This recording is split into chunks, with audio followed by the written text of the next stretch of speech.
In a quiet suburban neighborhood just outside Atlanta, a simple afternoon turns into a nightmare when a self-righteous HOA officer crosses a line he can never uncross.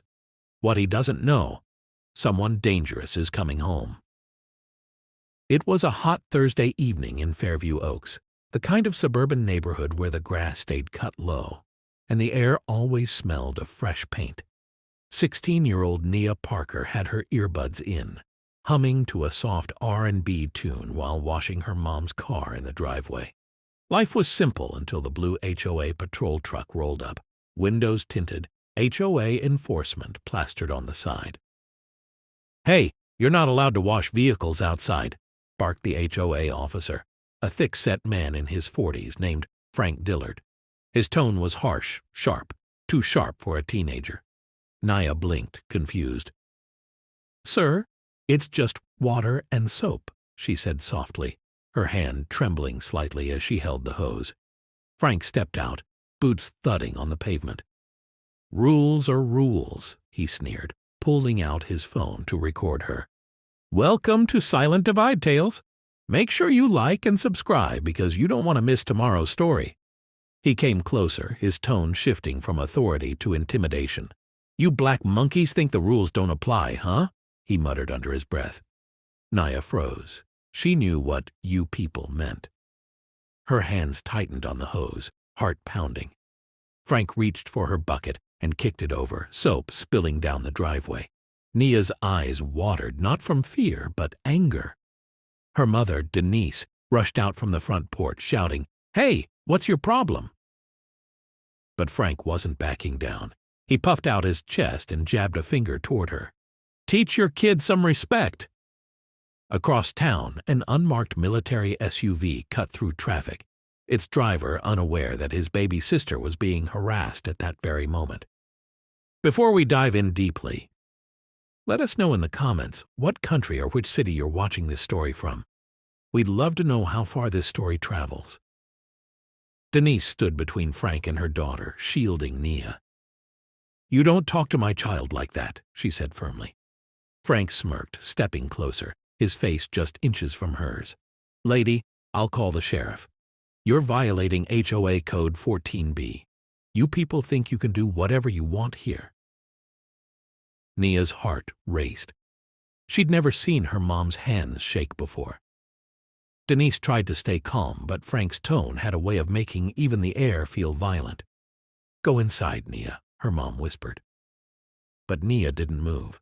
She hated bullies, and Frank Dillard was exactly that. When Denise pulled out her phone to record, Frank's composure cracked. He snatched at her wrist, shouting, "Don't you film me!" The sudden aggression made Nia scream. The sound cut through the neighborhood, loud enough that curtains lifted and doors opened. Two neighbors peeked from their porches but stayed silent. No one wanted trouble with the HOA. Then came the sound of heavy tires rolling over gravel. The military SUV pulled up, matte, black and dusty from travel. The driver stepped out slowly, broad shoulders, black tactical shirt, and a stare that could stop time. Nia's tear-filled eyes widened. "Kendrick?" she whispered. Her big brother was home. The neighborhood grew still as Kendrick Parker stepped out of the SUV. He looked like a man who had seen too much. Tanned skin, sharp jawline, eyes trained by years in Delta Force. His duffel bag swung against his leg as he walked toward the house, but when he saw Nia's trembling hands and the stranger gripping his mother's wrist, his steps slowed and his expression hardened. Let her go," Kendrick said, voice calm but filled with something dangerous. Frank turned, sizing him up. "Who the hell are you?" he barked. Kendrick didn't answer. He didn't need to. His presence alone drew every eye in the street. Denise quickly stepped back, clutching Nia's shoulder. "Kendrick, it's fine," she whispered. But it wasn't fine, and he knew it. Frank scoffed, puffing out his chest. "Oh, what? You think you can intimidate me? I work for the HOA. You people always breaking rules." Kendrick took one slow step closer, his jaw tightening.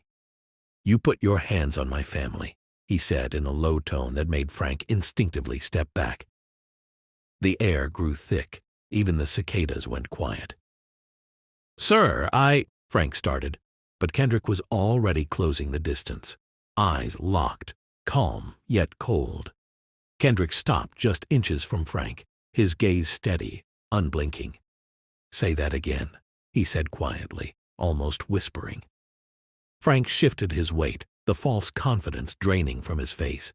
He could feel something different about this man, something precise, disciplined, and dangerous.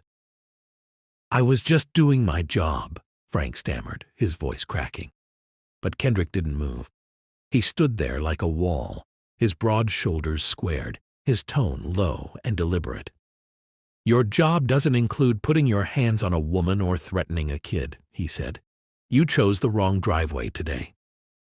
The neighbors had gathered now, watching from porches and behind curtains. The air was electric with tension. Denise tugged at Kendrick's arm. "Baby, please," she whispered. But Nia's eyes were fixed on her brother, feeling for the first time that the fear she'd carried just minutes ago had shifted. Now it belonged to Frank. Frank stepped back toward his HOA truck, fumbling for his radio. "I'll call the police," he barked. Kendrick tilted his head, almost amused. "Good," he said. "They should know what you've been doing." Frank's hand trembled as he reached for the truck door, but Kendrick's voice stopped him cold. "You think that badge on your shirt protects you?" Frank's pride couldn't take it anymore. The stares from the neighbors, the quiet dominance in Kendrick's voice. It all burned through his ego like fire. "You think you can threaten me?" he barked, stepping forward, fists clenched. "I don't care who you are." Kendrick's posture didn't change. He stood still, calm, watching Frank's movements like a man reading a book he'd already memorized. Denise shouted, "Kendrick, don't!" But it was too late. Frank swung, wild, sloppy, and full of anger. Kendrick's hand moved once, a blur. A solid crack echoed through the street. Frank's punch never landed. Instead, Kendrick's fist met his jaw in perfect timing, sending the HOA officer sprawling backward onto the pavement. The man's sunglasses flew off, clattering beside the spilled soap water. He hit the ground hard, dazed, the wind knocked clean out of him. Nia gasped, covering her mouth. The crowd fell silent. Even the wind seemed to pause. Kendrick stepped closer, looking down at the groaning man. His voice was steady, quiet, almost calm again. "That was mercy," he said. "Next time you touch my family, you won't get up." Frank coughed, rolling to his side, clutching his face. The once proud HOA enforcer now looked small, humiliated. A neighbor finally stepped forward, phone recording. Denise whispered, "Let's go inside." Kendrick nodded, eyes still on Frank. "Yeah," he said softly. "This is over." But everyone watching knew Frank Dillard would never forget this day. The end. Please like and subscribe for more rich stories like this. Comment below what city or country you're watching from. We'd love to know where our viewers are tuning in from.